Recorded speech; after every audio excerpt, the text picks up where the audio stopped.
Okay, at the end of this session, I don't promise that you're all going to go back as financial experts, but the bare minimum that we're going to do in the short time that we have is to ensure that you at least know what you need to know, what you don't know, and where can you get help in case you don't know it. We have now another reason for doing it. Okay, as she said, women, I mean, if you look at India, it's a strange situation. You have so many women heading banking. I think we have the most powerful, top layer of women in banking. And you would think that that would go percolate down the line. It doesn't happen. While you have so many women bankers heading banks, you're struggling to have women directors. And the only women who become directors on boards of companies are sisters-in-law, mothers, daughters, and what have you. Nobody else is considered fit. So we have a long way to go. And like everything else about India, everything is sort of half correct. It's one extreme or the other extreme. So women's position and women's knowledge about finance is exactly like this. If you look at how many women we have in finance, you would think, why do Indian women need financial literacy sessions? And on the other hand, you look at women who are, and these are real stories, okay? Everything that I'm saying here is a real, true life example, and you're going to see a lot of them. We've been socialized into thinking, okay, husbands, fathers are going to make decisions. Women, however bright, doesn't matter if it's a 7-figure salary check, like to give it to the husband and saying, you do it. Do they really know enough? You should come to some of our workshops and you will know that you are being very dangerous with your money if you're thinking the guys are going to invest it for you correctly. Okay? Because their decisions are affecting your life. Why do women do this? Not because they're lazy, and actually not even because they're not interested in finance. Because not interested in finance, believe me, applies to everybody. And I'll tell you why. Why is it that women have less time? Because more often than not, family comes first. Right? So you do your 10 to 6 job, and then your next priority is not to come to Money Life Foundation and attend a seminar, but to go home, because there are so many responsibilities. So it's not that women don't want to take interest in finance. There is really no time. All of us have only 24 hours. And when it comes to understanding money, believe me, we know better than the guys. All women manage their home budgets. I'm sure if we take a poll here about where is the best sale in town today, it's a season of sale, I'm sure everybody knows more than anyone else, right? And that's being interested in finance. I mean, how the hell do you know that you want to spend less and get the best deal? That is exactly what investment is all about, and we are very, very good at it. So don't let anyone kid you into believing that we are not. What we are not doing is applying our minds correctly, and I'm giving you a few tips on what you should do right. Now, why do you need to be interested? Because women outlive their partners by 5 to 7 years, a global average. Okay, it may be more but not less, which means at some time in your life, you're going to have to take charge of your life, or you're going to be at the mercy of relatives, children. So it's better that you be prepared. Second, people are living longer. And in any case, women live longer, which means even if you're working, you retire at the age of 60, be prepared for an average of 20, average is not true, but say 20 years or so of living on your savings. So you have to keep your savings safe, because you're going to be living off them. And third, all the emotional issues which make women more vulnerable, because women are supposed to give, okay, and not think about themselves. They're supposed to be self-sacrificing, so they end up with much less. And I'm not saying that's a bad thing, but at least do it with your eyes open to what the consequences could be to yourself. Now, this is interesting, there is a book, and I keep telling them it's so badly titled. It's called Breaking Up, okay? And I'm going to hand out a few copies. And I keep saying if the book wasn't called Breaking Up, a lot more people would buy it. Because imagine having a book called Breaking Up around your house or in office. Everybody is going to say, what? What's going on, right? It's a badly titled book, but it's a must read, because it covers a lot of things that I'm going to say over here today. 90% of issues, if things go wrong, marriages are made in heaven. We all want and expect the best, but if things go wrong, 90% of your issues are going to be financial. And mistakes that you make today are going to make you pay such a tremendous price. I'm going to cover these things, okay? One is, first, focus. Don't lose money. Second, you need insurance. Certain contingencies, nothing helps but insurance, so you need to have the right insurance. Third, financial hygiene is what I call it, because it's just simply dotting the I's and crossing the T's, which all of us forget about. Just be careful about that. It takes care of about 80% of your financial problems. Avoid emotional traps. I told you we women are more vulnerable to that.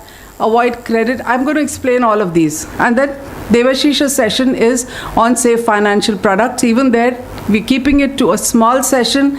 Keep coming back for more. It's free and it's happening all the time. Right? So, like I told you, don't let anyone believe that the guys are better at finance, because it all boils down to a simple matter of understanding risk. Okay?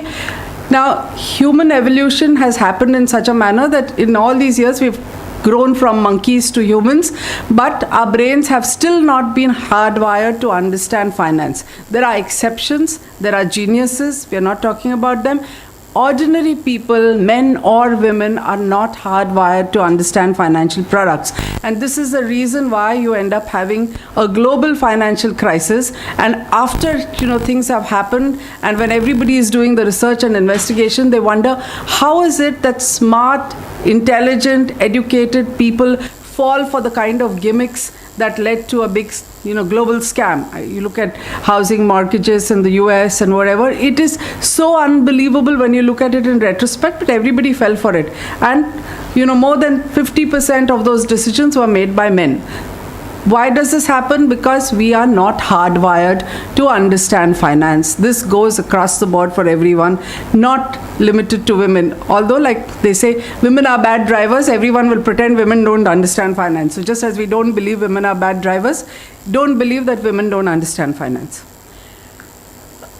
What else happens? Our minds work against us all the time, because we tend to look at financial products exactly like we look at consumer products, which means what?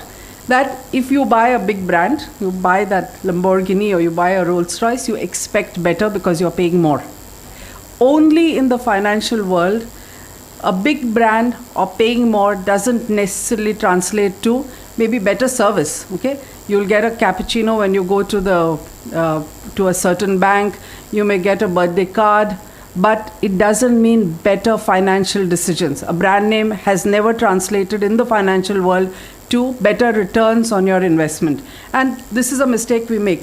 You go to buy a mixer or a TV, you say if you're buying a certain brand and you're paying more, you're buying an Apple instead of buying a Samsung, you expect better. Don't do that in the financial world. The second thing is you can't test it. Now you buy a television, plug it in, buy a mixer, plug it in, it works. You buy a financial product, the end of 1 year, you will know whether you've been an utter fool or you made the right decision. So you don't know until the end of 1 year. You can't test drive it, right? You want that car also, you can test drive it, but you can't test drive a mutual fund. It's only 1 year later, when you know the returns, you'll know whether your fund manager is good or bad. So you have to look at financial products very differently from what you would do when you go to an electronic store or a garment mall.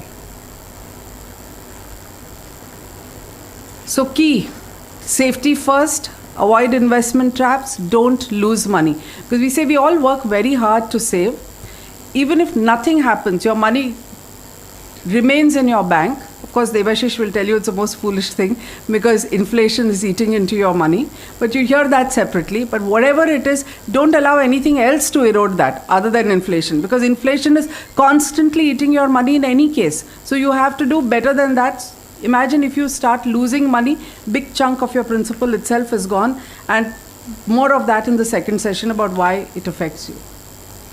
So where do we put our money? In banks, right? The first thing you do is your check goes into your bank. And lesson 1, get that bank right. Okay? Because around the world, when it comes to bank, big is beautiful only because big is not allowed to collapse. In India, we're lucky. More than 45% of our banking system is still nationalized banks. So when it is a Sarkari bank, doesn't matter if net worth is eroded, your money is safe. So stick to nationalized banks. Private banks follow the policy of too big to fail. When you're looking at the top 4 or 5 big banks, don't worry about SMSs that say they're running out of money. They don't run out of money. The RBI will give them money if required. They will not be allowed to fail. So don't panic when it's a big bank. And remember, in 2000, even a relatively new bank like Global Trust Bank, which wasn't that big, wasn't allowed to fail.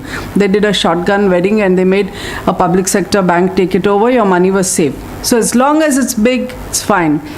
When it comes to smaller banks, especially cooperative banks, please be careful. Barring 2-3 exceptions, and I think all of you know who they are, these come under dual regulation, so they're regulated by the government, the cooperatives department, that too, and the RBI, which means neither of them regulate them properly. There's enormous political pressure, and if you follow RBI press releases, every single month there is at least one cooperative bank failing.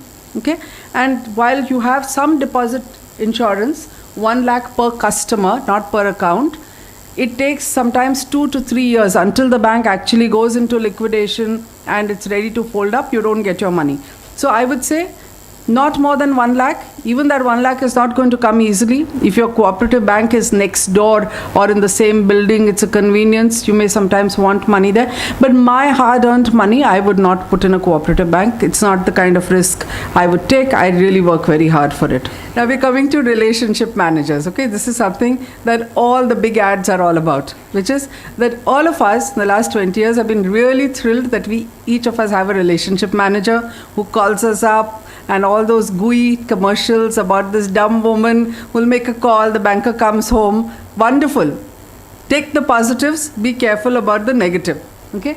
You must remember the relationship manager is not there to charm you. The relationship manager, as far as the bank is concerned, has a very, very specific role and an enormous target, which is to get you to invest money in anything but a fixed deposit. They don't want your fixed deposits. So the world has moved on. There was a time when banks used to persuade you to put your money in FDs. Now they want you to buy insurance. They want you to buy gold. They want you to buy anything else because it gets a higher commission for the bank. So remember, the nomenclature may be relationship manager, but the relationship manager is a sales agent with a stiff target for the bank. And women are great soft targets. Happens to me all the time. I go to my bank, I go to renew my FD, 3 of them suddenly are crowding around and they look at me, make me feel as though I'm this dumb idiot, because we women have such an advantage. All of us are considered dumb until proven otherwise. So they come and they say, putting your money in an FD, why not buy a ULIP? I mean, if it's happened to me every single time, I'm sure it's happened to all of you. So they want you to put your money in a unit-linked insurance plan. They will make any promises. They will say you'll get a 24% return. They will say 30%, whatever it takes. They do not hesitate to make false commitments about pricing and returns or about dispersal, about anything. Nothing is in writing. Okay?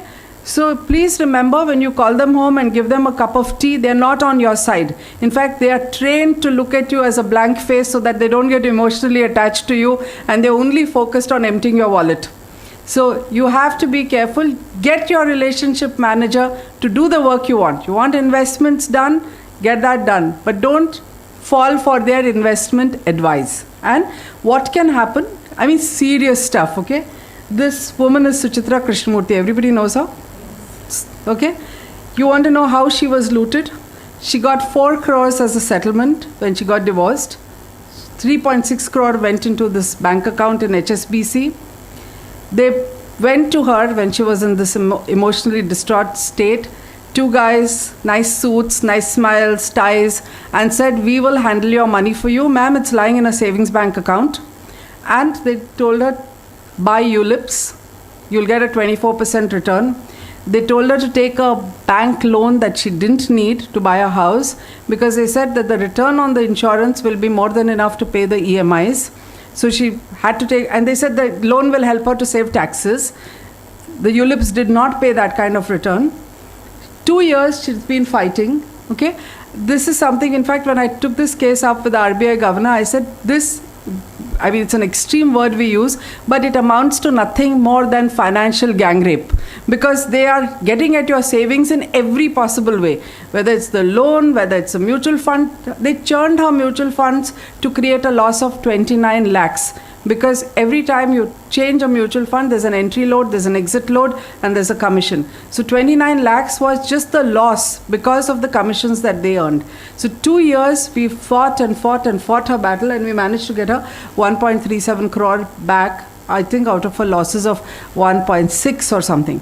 But at the end of the day, it's a big victory, okay, for Moneylife, but it's not good enough. I mean, just think about it. 4 years later, no interest, nothing for the harassment, no lawyer's fees recovered, and she has not even got her full amount back. But it is far more than what even the regulators thought she will get. SEBI didn't think she'll get more than 29 lakhs. RBI didn't think she'll get more than 12 lakhs. And I think we kept pushing it in the public domain, and the only reason HSBC paid is loss of reputation. They wanted her to finally shut up, okay? And they probably wanted Moneylife to shut up, and so they paid her that kind of money. It's a big victory, but it's not a victory at all, because she hasn't got anything back. It's not a fight, right? So where do you invest? First, make sure that any of the investments that you make have a regulator. And this is a tricky one in some ways, because a lot of times when you get conned, you're operating under the assumption that there's a regulator. For instance, these days, a lot of you get mailers with real estate companies promising very high returns. A lot of people think it's a listed real estate company, so SEBI is a regulator. SEBI is not. Real estate has no regulator, and these deposits are not regulated by SEBI. So these kind of things are not. So if it's IRDA, there is a regulator, but if somebody calls you up and completely takes you for a ride pretending that either they are from the regulator or they represent an insurance company and they're offering you a free loan, which, or an interest-free loan, which is 10 times the premium, large number of cases come to us like this on our helplines, then that is not regulated, but it's something that you can fight. So at least if there's a regulator, it doesn't mean that you're not going to be cheated, but you have a locus standi and a specific agency to which you can go and you can fight. So pensions is PFRDA, IRDA is Insurance Regulatory Development Authority, SEBI is the Securities and Exchange Board of India, and RBI is the Reserve Bank of India. What you should completely avoid is all these plantation schemes, art funds, and like I said, real estate. These are the mailers that you keep getting regularly, promising fantastic returns, and we keep saying just stay away from all of them.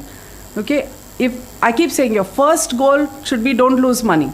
If that is your goal, then don't even think about it. There's no question of being tempted.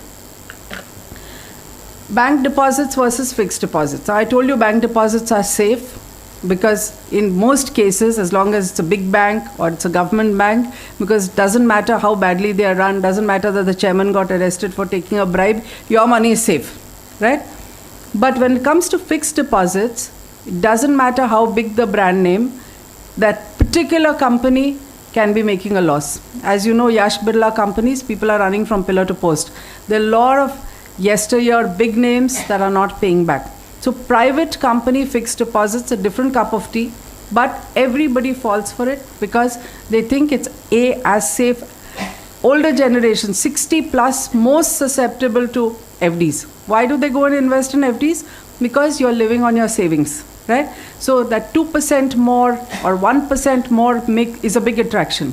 And we keep saying that don't fall for higher returns. If it's 3% higher, don't touch it. There is a problem.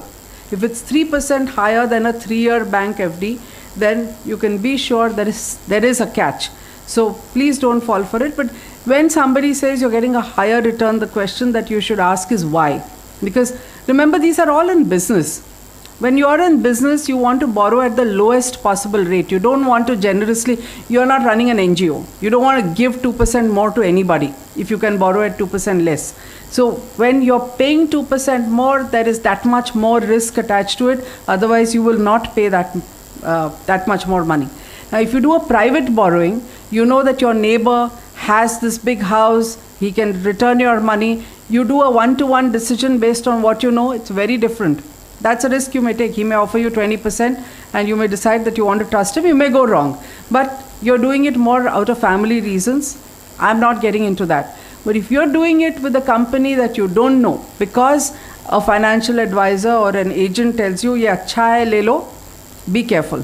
Okay? Because more returns doesn't make it safer. And you have to follow the results of the company. You have to look at the credit rating regularly. You can't buy and forget.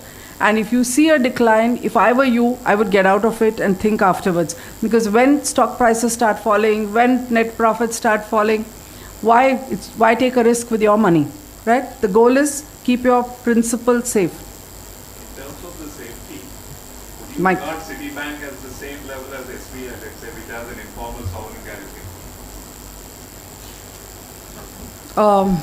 Get the mic. Yeah, my question is this. Suppose I have an option between Citibank, which is an overseas company having operations here, and State Bank of India, which has a sovereign guarantee of sorts, like you said.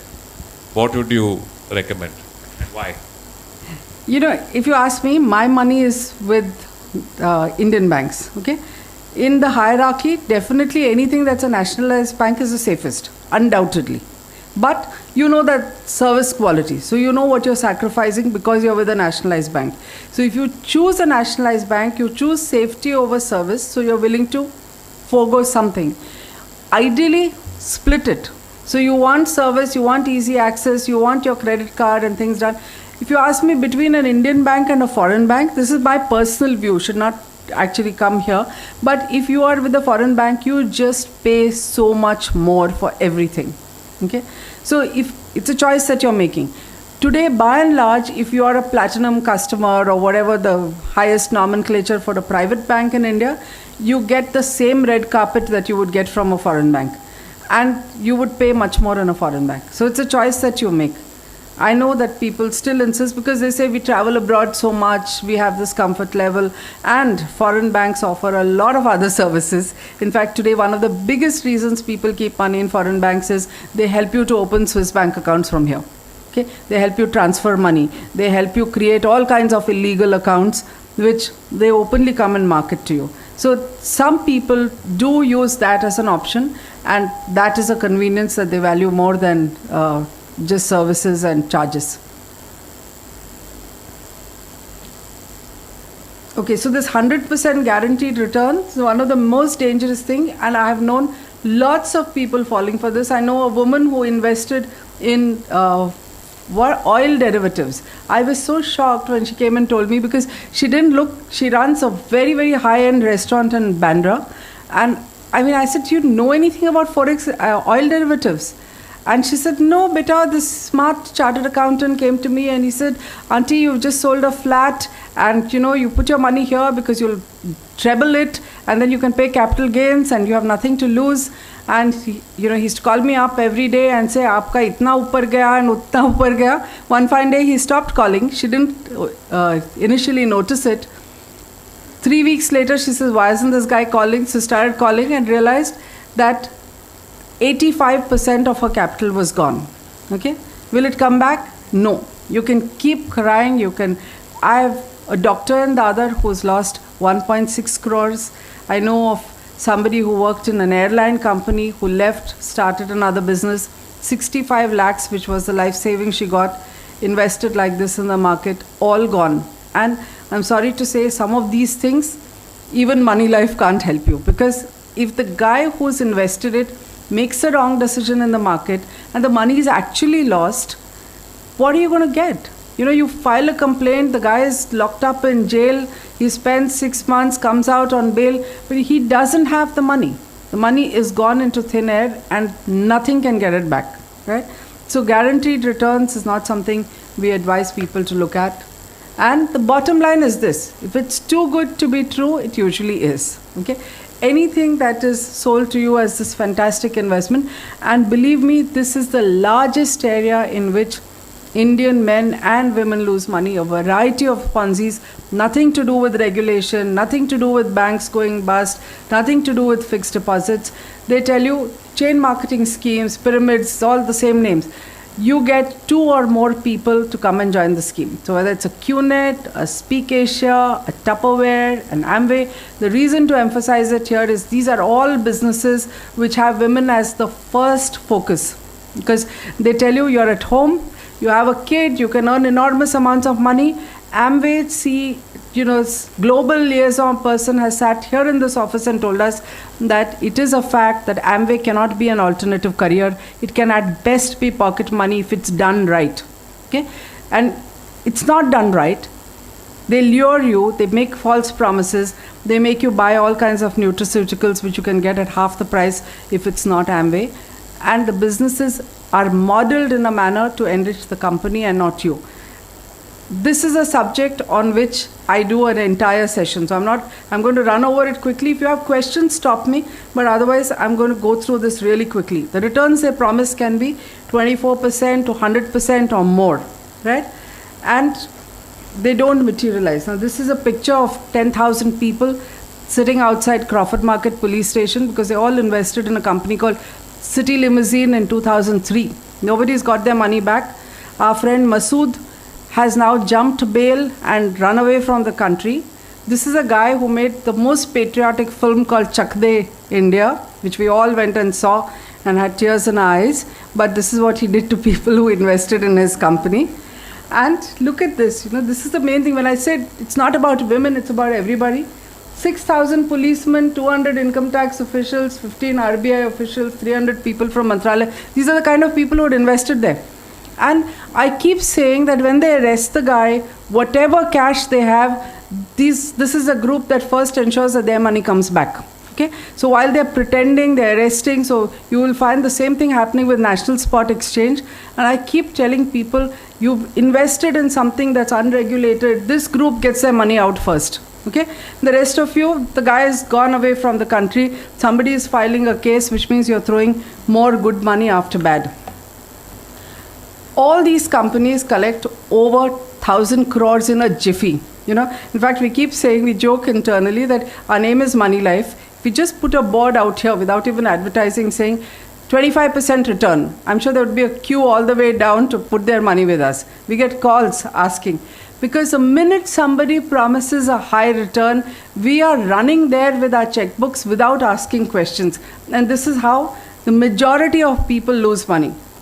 Those who in all these pyramid schemes, I've had people here arguing when I do these sessions saying, I think you're all wrong because I've got my money back. I think you're being unfair to them. Okay, Speak Asia, we got abused so much. I don't think I've got abused so much even after the Harshad Mehta scam. But just go and look at the comments on our website. It's there to see. Because they said we're being wrong. Has anyone got their money back from Speak Asia? No, right? And the people sitting here who went and opened those 11,000 rupee accounts, the journalists who opened them, I know TV anchors who put 1 lakh into Speak Asia didn't want to believe it until it all began to unravel. Because the point that we make is high returns are not sustainable. They take your money and they pay it back to you. In fact, the guys who come in early, they get their money back. Why? Because that is the way the net spreads. So the biggest endorsement is someone saying, yes, sahi hai, I've got my check. Okay? So 3 months, if you've got your money doubled, so many of them say in 3 months we'll double your money. In 6 months, you get your principal back. 6 months, you're able to show a check, you can get 25 people to part with their money. Right? That is part of the scam. That is part of the design of the scam. So don't come back and say, I got my money. And in fact, if you get your money, what do? You put that money back. You go and pull out your fixed deposits also and put that as well. And when it goes bust, you're fully wiped out because you trusted it, you got your money back. So everything that you have, you probably even bet your house on it, and that's the extent to which you can lose. And believe me, people are being bankrupted by this. The Sharda thing, 23 people committed suicide, right? There is Rose Valley, SEBI has finally stopped it. It's under enormous pressure from us. You go to any barista or cafe coffee day, you see some smart aleck convincing 2-3 gullible types to invest in QNet. I know people who have left jobs in Infosys and other companies to go and join this damn scam. And I was sitting in a cafe coffee day down the road 2 weeks ago, and I saw 2 QNet spiels going on 2 different tables. I was so tempted to go up to them and say, stop listening to this garbage. But I think they would have beaten me up rather than listen to me.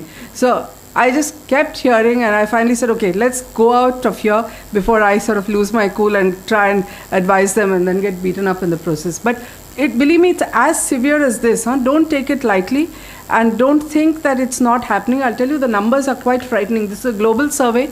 It's an article that we wrote, I think, a couple of weeks ago. And look at the first line. Smart people are easier to cheat because the more mumbo jumbo you give them about, complex mathematical stuff, they think they understand all of it and they're putting more money there. I told you about QNet.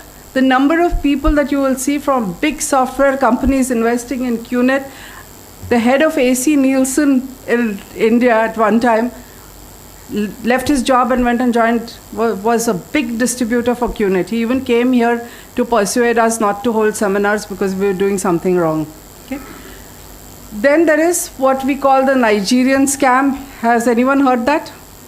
All of you know, right? The African dictators whose wife is writing to you, wanting to give you $25 million. Now, there are 100 variations of this.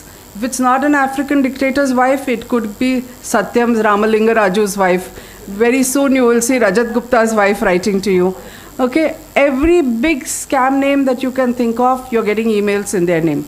You're getting emails in the name of the RBI governor, Raghuram Rajan. In fact, if you look at his email, he's got a signature at the bottom which says, RBI does not have escrow accounts for people, RBI does not hold money in deposits, because this is his way of saying, and they clone even the RBI email ID, so that it seems like an rbi.org.in ID and there's another ID behind it.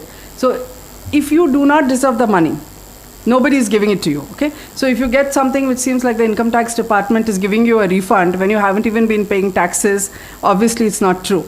So if the RBI writes to you saying that they're giving you something in an NEFT and give your bank account details, you know it's not going to happen because there's nothing you have done that should deserve a lottery like this. The biggest is the lottery. Canadian lottery, Australian lottery, nothing is less than 20 million. But it is the fastest growing scam in the world. India is a special target. The Nigerians have come here to the suburbs and formed what is called a Nigeria Wadi. So they're even scamming sitting right here. You don't have to go to Nigeria. Amounts, as you can see, are huge. They promise everything has a standard pattern. They say you're going to get something. In order to get it, you have to pay something as an advance fee. So globally, they have started calling it the advance fee scam. So anything, they'll say you're invited to a World Bank conference. Why should you be invited to a World Bank conference, say on energy or environment, when you have not even a nodding acquaintance with it? Don't ask, but you will get a very, very authentic looking email. And it says your hotel and your air ticket will be taken care of. All you need to do is send $100 as an advance fee. If you're gullible enough to send $100, and the next demand comes up. If you're gullible enough to pay that, there's a third one. And people have landed up even going to Nigeria to try and recover their money. It does not come back. In fact, I'm associated with a consumer organization whose head was called the Ralph Nader of India. Believe me, he put 35 lakhs of his own money. And I think it's an age-related thing. He had no idea about it. And he thought he was going to take this money. He was not going to pocket it. Unfortunately, we kept arguing that, why should an African dictator's wife give money to us? What have we done to deserve it? But his objective was to build the consumer movement and ensure that we don't have to raise funds again from anywhere. 35 lakhs personal savings gone. And, of course, loss of reputation, whose cost was significantly higher than that 35 lakhs. The next thing is secure your future. Okay, I told you the 4 or 5 things I'm going to cover. So I said insurance is one thing that you need to have. Wills and nominations is something that you need to worry about. So when you talk about insurance, lots of people say, I have life insurance. Life insurance is really not for you, but it's for people whom you care about, your loved ones, right? A lot of people don't even know this. They think that life insurance is going to protect them. Life insurance is not about you. It's about somebody else, okay? Second, it's not enough to have the insurance. Your biggest worry should be, do I have an insurance which will actually be paid? If it's life insurance, there's nothing much you can do because you are dead and gone. Whoever else has to deal with it, if they are going to apply in time, then it's their worry, not yours. But you need different kinds of insurance. You need medical insurance, which is the trickiest one. You need a personal accident insurance, which is most affordable, and it's a lease that everybody should have, okay? In fact, we recommend that even people that are dependent on you, like say your domestic help that you care about, who work regularly for you, you must get a personal accident insurance for them, because the amount of premium is pretty low. And if you have any questions on what, how, why, just write to us afterwards to the insurance helpline and we can give you an entire cover story on it. Property insurance covers a part of the assets you have, but theft, more than anything else, fire, because a lot of times it's out of your control. You need to have property insurance. And if you're going abroad, you must have travel insurance. And in all these, the fees can vary enormously.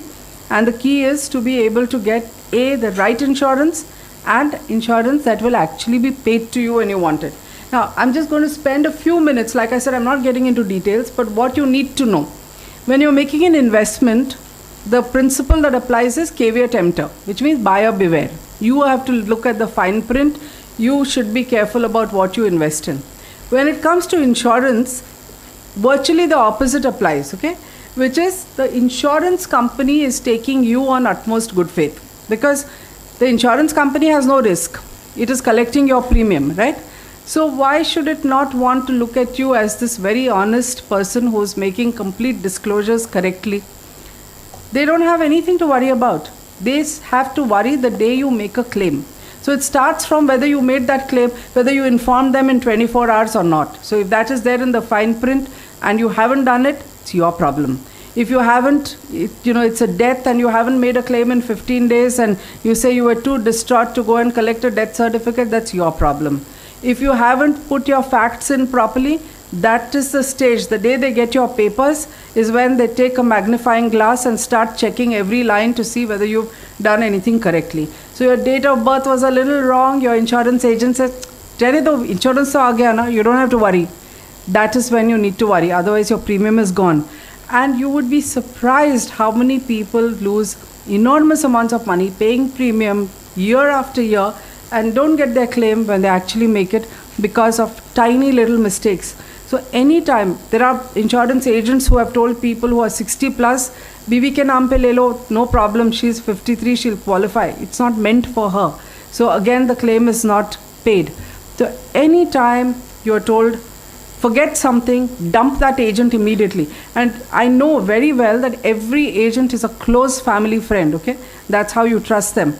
But if they start saying fudge, disregard, don't bother, just throw them out. I think more money is lost to insurance after the pyramid and Ponzi schemes. The second biggest losses in the last 20 years have been on wrong insurance.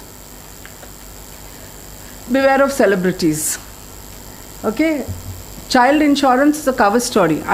If any of you have bought child insurance, I would urge you, write to us, read the cover story. Entire villages have been sold this child policy because Sachin Tendulkar ne kaha, and how can God ever be wrong, right? People went and bought it. Child insurance works if you actually die. I'm sorry to sound so crude about it, but if you're alive, believe me, there are more options.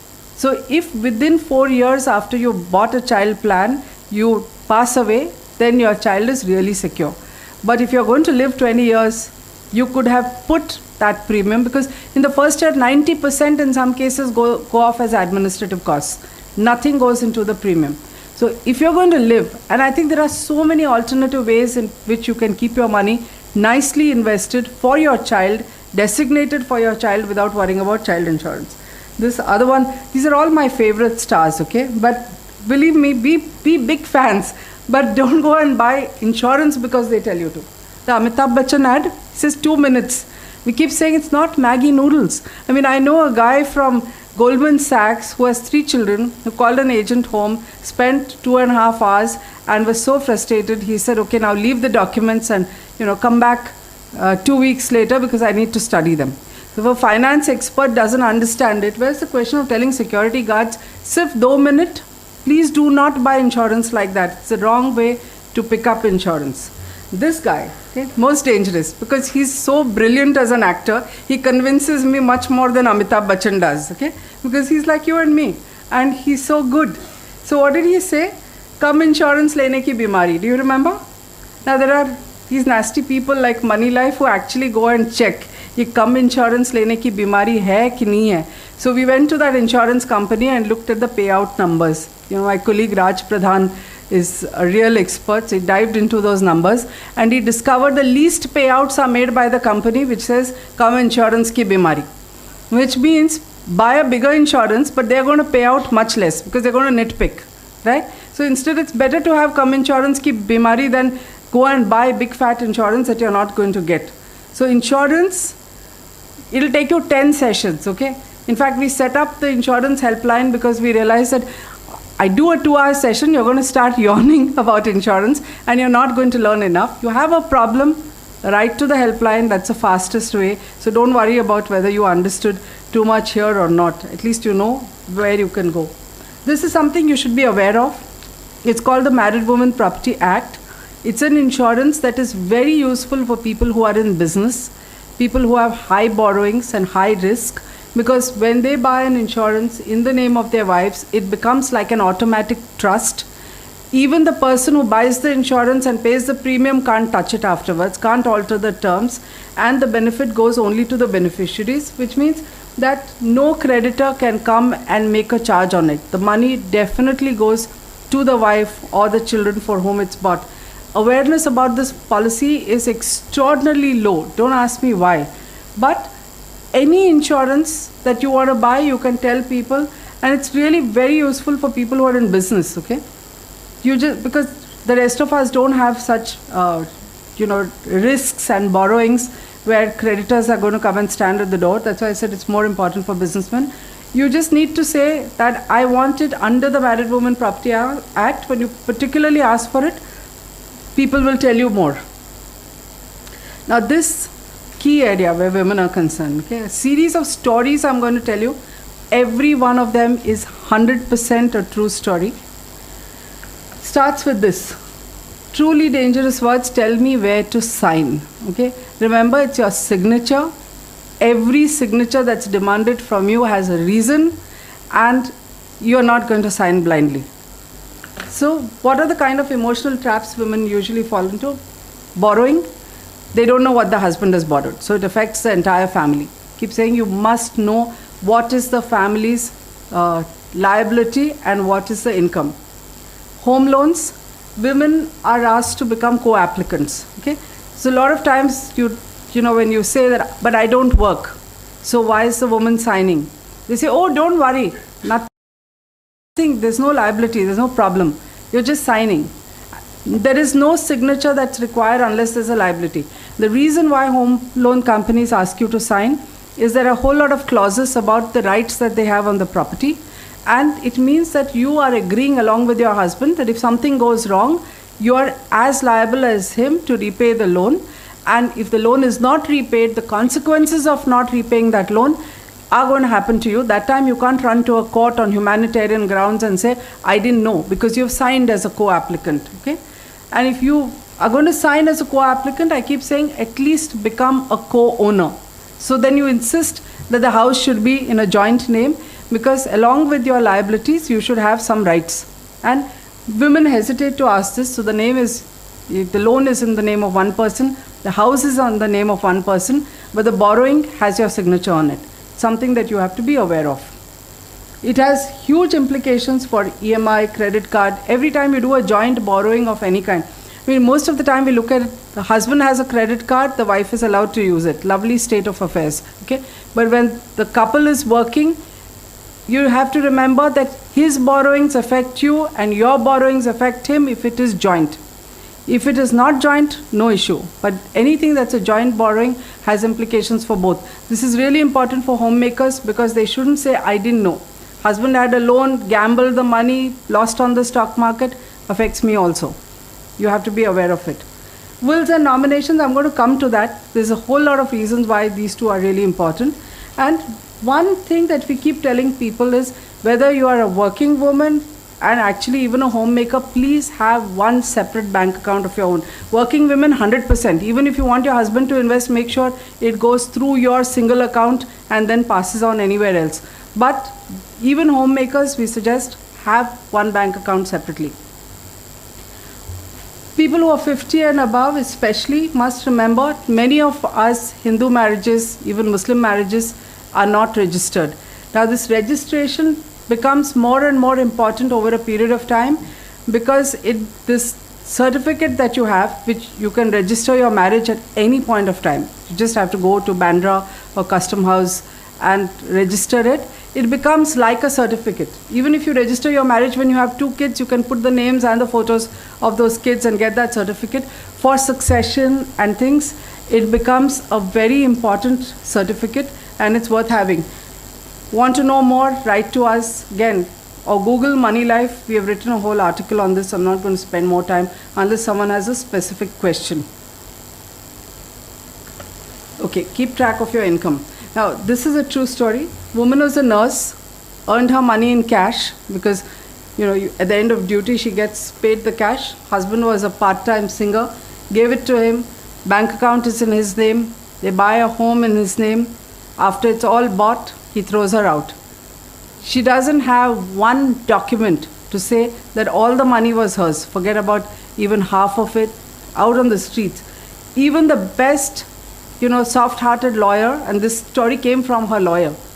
There's nothing much she can do about it, and it's like a 20-year fight. So when we talk about, this is all under emotionally messy investments or, emotional mistakes and traps that women make. Now this is another story, this is a true story, okay? Woman is working, husband has a temporary job. They decide, as happens with all youngsters today, the first thing you want to do is pull your income, look at how much you can borrow, then decide that's a limit for your flat, and the first investment you want to make is a home, right? So they did that. Husband is a contract employee, so obviously all the lenders said no. So she was the primary borrower. Amount was still low. So her father-in-law comes up with this brilliant idea that his brother earns more, so buy the flat in his name. I mean, nothing can be more disastrous than this, because a woman has the borrowing, she's going to pay, the flat is going to be in the name of the father-in-law's brother. I mean, it's a huge risk. And if any of you sit down here and say that, but it's family, but we all love each other, real life has a lot of different stories, and I'm going to tell you some of them, okay? This is one. They pulled their income. Again, half these stories are from divorce courts. Some of them are in this book, some are in other books. They pulled their income. The guy says, my parents are going to live with us, so why don't I spend all the money on the home, and we'll put 75% of your salary into EMI. Okay? They buy the house, everything, the loan, the EMI starts getting cut, she's thrown out. So she's running to court, and she's earning 25% after doing a full day's work. The bank says, I'm really sorry. We feel very, very sorry for you. You have all our sympathy, but there's no way we are going to stop deducting even 1 paisa less. Because as far as they're concerned, the EMI is in her name, and there are zero concessions over there. I mean, believe me, you will see the tough side of bankers when something goes wrong, and I don't blame them, because there's nothing that they're going to do. No individual is going to take the risk of saying, I will not recover that money. Gold loan, okay? Huge number of advertisements. They say you get your gold in 3 minutes. We did a lot of work asking people, what do you understand about gold loans, okay? And you have these gooey advertisements about the mother giving her gold, the son coming back from abroad and returning it. And it's a load of crap, okay? Because why will they not give you your gold loan in 3 minutes? They're taking your gold, right? And they're giving you less than 75% of the money against the gold. What do they have to lose? They have your gold, they're giving it back. So simple question I ask people is, why 3 minutes? They should give it to you in 1 minute, because they're taking your gold. That means you are going to chase them if you want your gold back. They are keeping more than the value of what they give you. Second, you are paying interest on the money that you have. Third, I keep asking people, are you a princess? I mean, is this some kind of family heirloom that has come down? Is it a Kohinoor diamond that you're pledging? No, right? It's gold that you bought 5 years ago, 10 years ago. Most women, in fact, go and dissolve the gold and keep making new ornaments. Don't all women do it? So why would you pledge the gold? Sell it. You're going to get the money. At least you're not paying interest on the money that you have, right?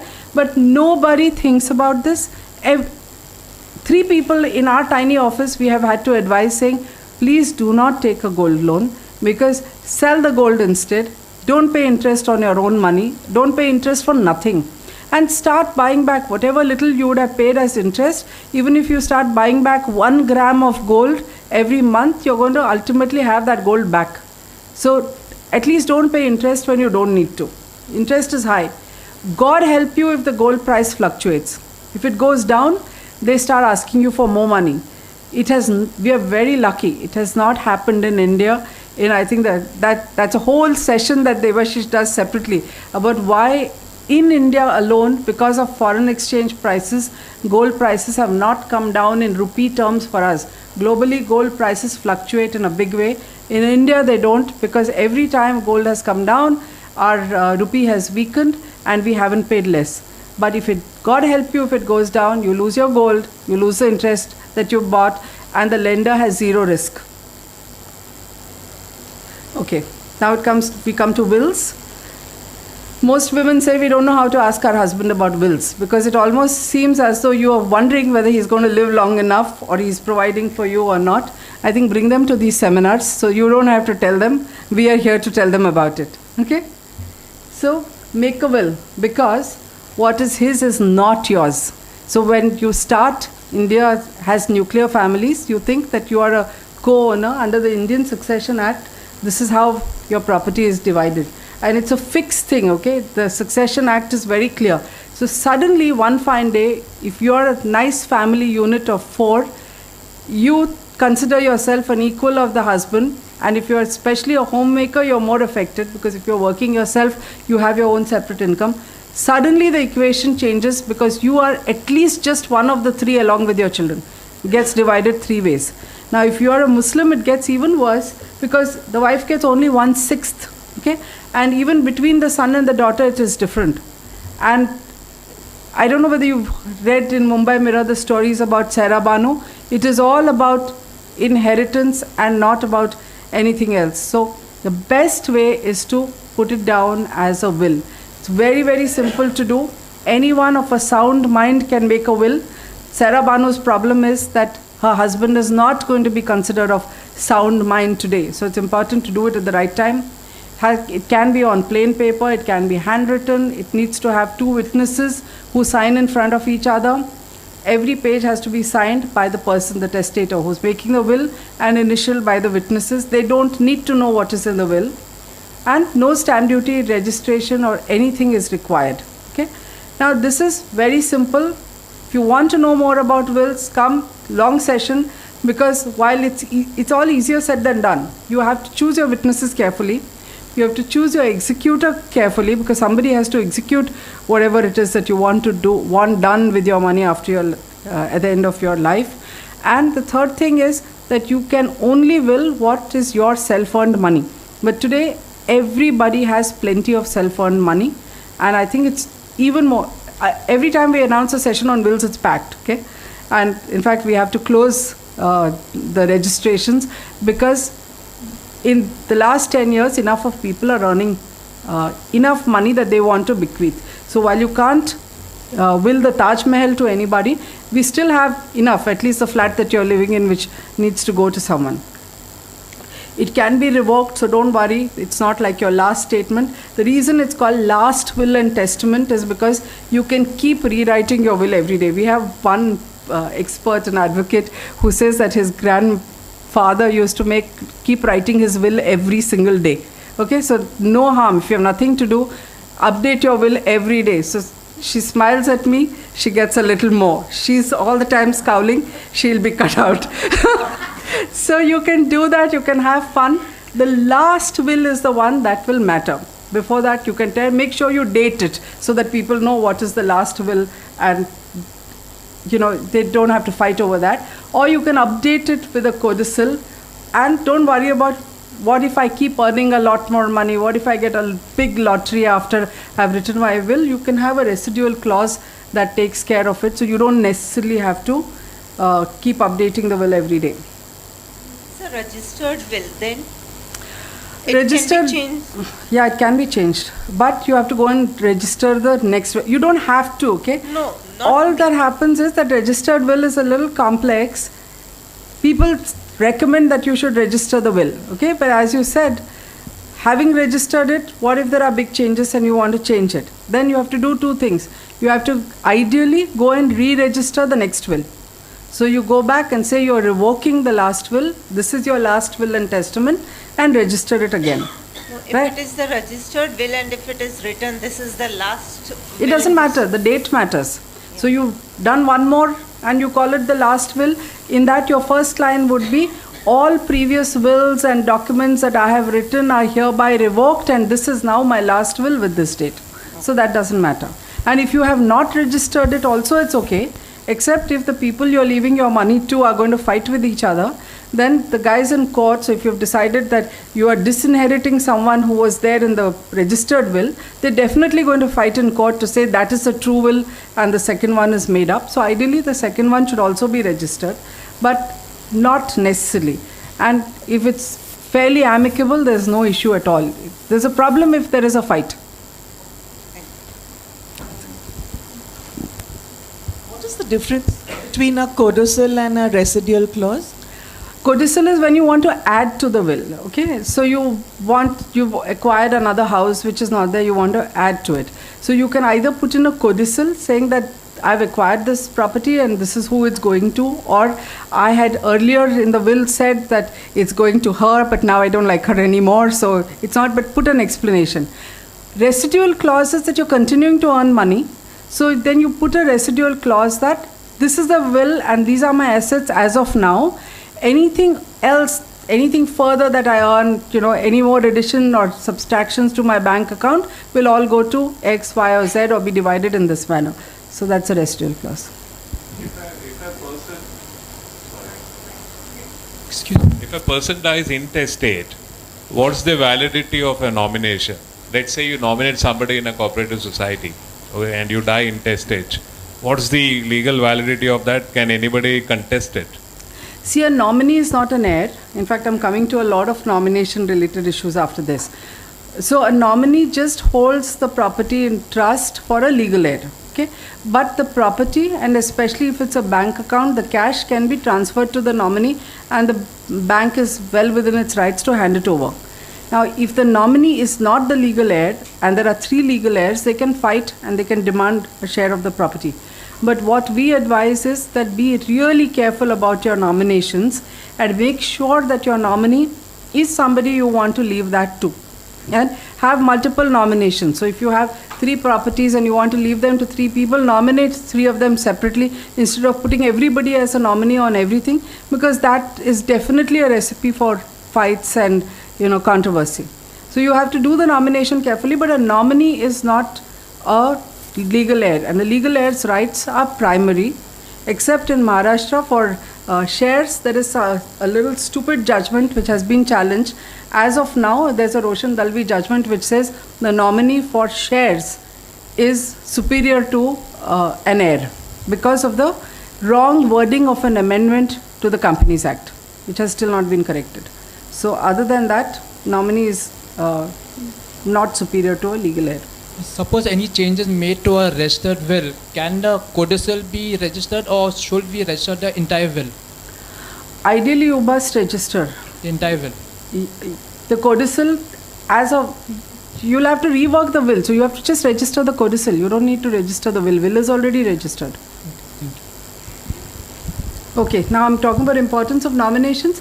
Now, when it comes to your bank accounts, you have nominations. Please definitely make use of it and check regularly to see that the right person is the nominee. I'm going to come to it. The nominee, as I was just saying, is not necessarily the heir.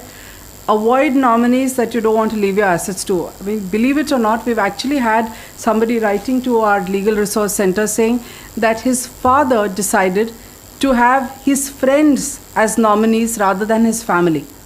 Don't ask me why. And he says, how do I fight? Because none of them are now willing to give the money. So you can file a police complaint, but believe me, it is so tough. And don't ever make these mistakes. Don't say your business partner is a nominee for your personal savings account and they look after your family. Please make sure that it is your family that is named. Because I'm giving you some examples. These are 2 real stories. The first one is a city banker, really high profile guy, dies at the age of 45. wife discovers that all his accounts were in one bank with one nominee, which was his brother. They had stopped talking to the brother 10 years before the person died, and he made a claim. And this is a city banker who stood here and said that, our heart went out to the woman. They said, all we did is kept delaying it and kept telling the guy, no, you haven't got this and haven't got that, to give her enough time to go to court and file a caveat that he shouldn't alienate that money. Because remember, it's cash, okay? So it's all very well to say on paper that a nominee is not the legal heir, but if you have to fight in an Indian court, you're spending money, you're emotionally distraught, and it's going to take 10 to 12 years to get anything back. So get your nomination right. The second one is even worse. Guy dies at the age of 30, he's got a wife and small, and believe me, ask any banker, they'll tell you 60 to 70% of guys do this, which is why it's up to the women to check what the nomination is. The nominee is either their mother, because when they've opened their bank accounts, they are not married. So it's very sweet, it's in the name of the mother. And I think it's a good thing, but usually by the time the problem arises, the mother is not even there anymore, okay? Or it is some older brother or whatever. Here it's an older sister. And she actually made a claim. So we keep saying majority of disputes, majority of murders, all kinds of things are to do with families, within families. I mean, you look at even crime, 60% of crime is people known to you, family or friends or neighbors. So when people say that my family is very close to me, I'm not saying start distrusting your brother or sister. Just be sensible about your money. It's your money, right? One question here on the previous slide. I just go with this one, okay, because it's the most scandalous. Here, the guy had over a crore, 1.44 crore in his bank account. He is divorced, okay? His wife has remarried. He died within a year of the divorce, and his mother discovers with that kind of sum, the ex-wife was still the nominee. I mean, I find it so shocking that his lawyers did not check this, but somebody should have checked. And his mother, I think, fought a 3 or 4 year court case to get that 1.44 crore herself, because the ex-wife, I mean, who doesn't want a crore of rupees, right? And if you can fight for it, and a lot of times what happens, the mother fought it out. So obviously she didn't need money for sustenance, but otherwise she probably would have told her, okay, I will give you half of it, but let's just get it out and settle it. So in any case, she would be the loser, right? So nominations are really crucial. Please pay attention to it. When we talk about financial hygiene, we say at least go through your accounts and ensure that it's updated. You will be surprised how many banks routinely, when you update a fixed deposit, they'll drop the nomination. Okay, you have to keep ensuring, is it there? Is it registered? If it's not registered, put it in, and don't say I've registered it once. I've had to go to the CEO of the bank that I bank with, because every time I renewed my FD, it would drop off. I finally said, I'm going to write to the RBI if you guys don't take care of this problem. And it was a problem with their software. So please check. Sorry. Yeah, my question, going back to the earlier slide. You see, in both the cases, like you said, nomination is just, a nominee is just a custodian, right? Right. If that is true under law, then Preeti or that Ganesh's wife should have got the property, right? Of course she'll get it.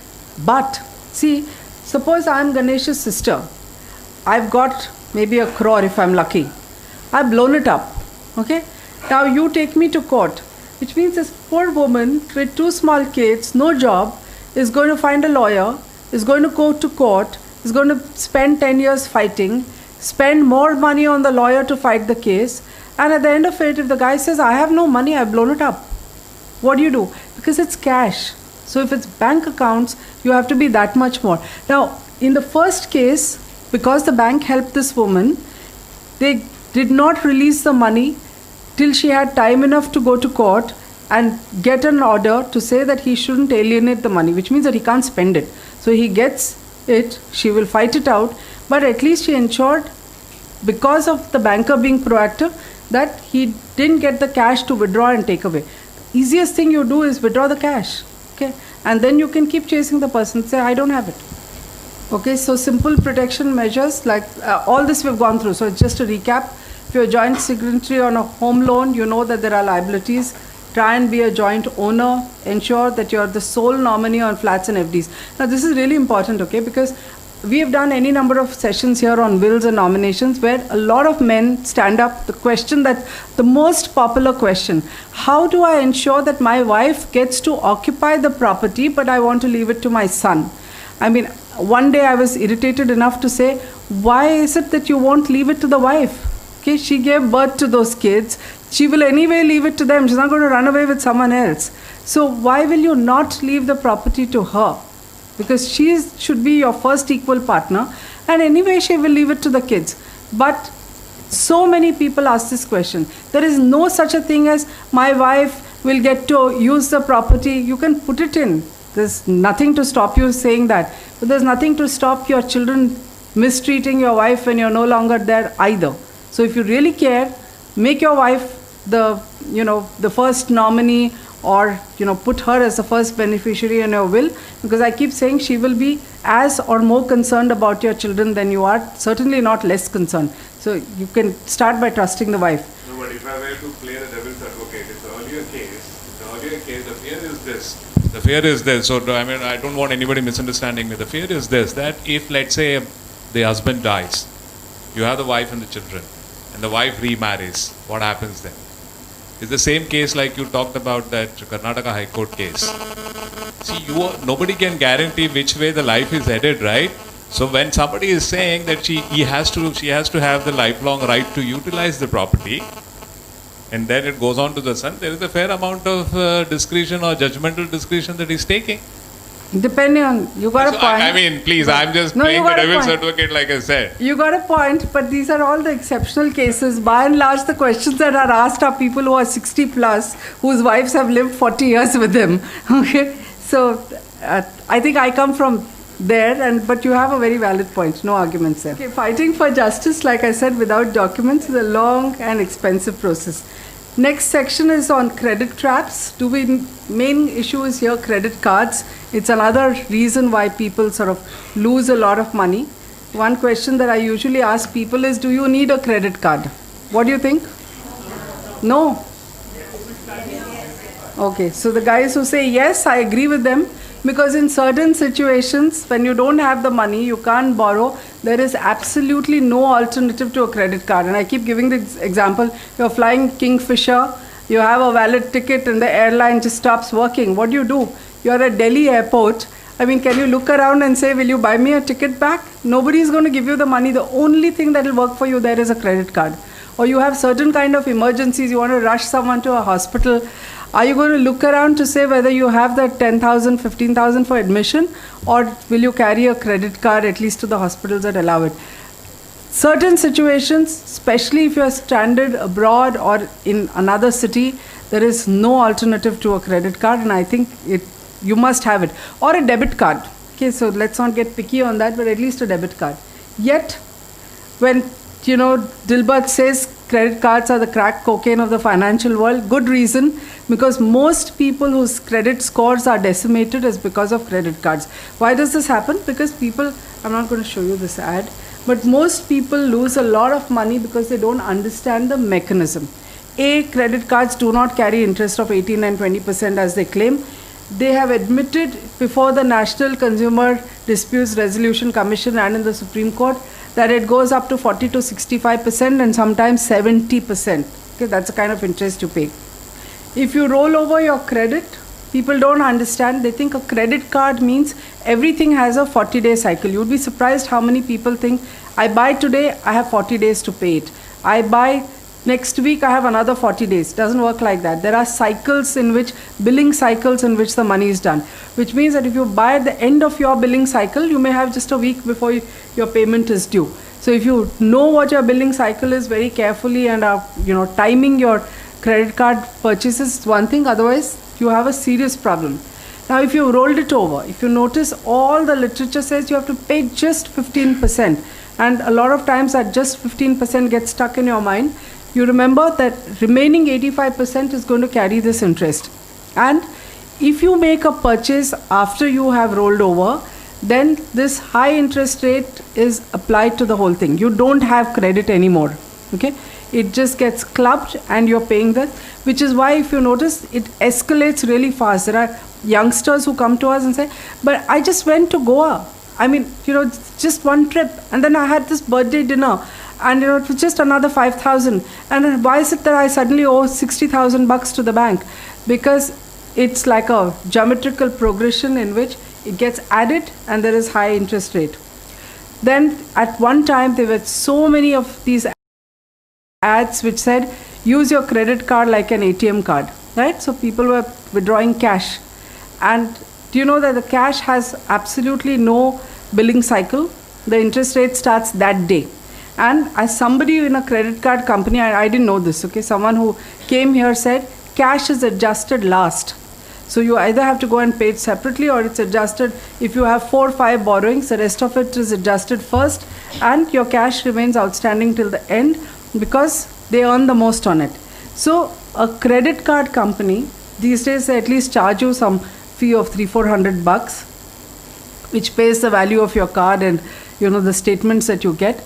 But if you are one of those people who pays diligently at the end of every billing cycle, you are not a popular customer for the credit card company because they don't make money on you. Okay, they make money the minute you forget to pay, and that's why their entire process. You remember the MasterCard priceless ad? That was the ad that I had, but we are short on time, so I didn't show it to you. The whole priceless campaign is what the credit card business is all about, which is spend on something that you don't have money for, so that you roll it out, so that they earn money.